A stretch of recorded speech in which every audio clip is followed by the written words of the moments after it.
இது நான் வரைஞ்ச ஓவியம்தான். இது எப்படின்னா, எனக்கு ஓவியம் வரைகிறது ரொம்ப பிடிக்கும். அதனால் நான் வரைஞ்சிருக்கேன். அதுக்கு ஒரு கவிதையும் நான் கொடுத்துருக்கேன். ஒரு நாள் மட்டும் இறந்து பார்க்க ஆசை, எனக்காக அழுபவர்கள் யார் என்று பார்க்க. நம்ம இறந்த பிறகு யார் வராங்க போகிறாங்கன்னு நமக்கே தெரியாது. இருந்தாலும் ஒரு சின்ன ஆசை. 2வது ஓவியம்.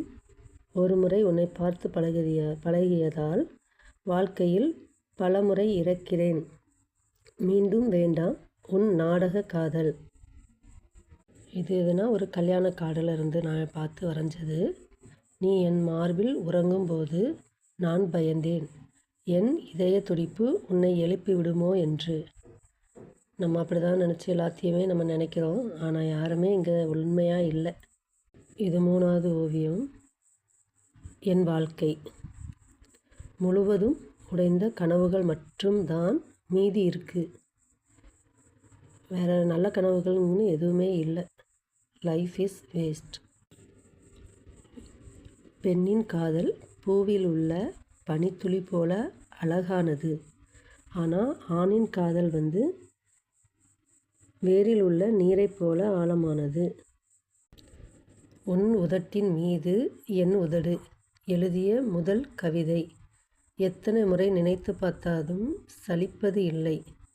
இது எனக்கு நேரம் போகாமல் உட்காந்துருக்க டைமில் நான் வரைஞ்ச ஓவியம். இப்போ டைம் இல்லை. இன்பத்திற்கு மட்டும் அன்பை தேடாதீர்கள், துன்பத்தில் ஆறுதல் சொல்லும் உறவை தேடுங்கள், அதுவே கடைசி வரை நீடிக்கும்.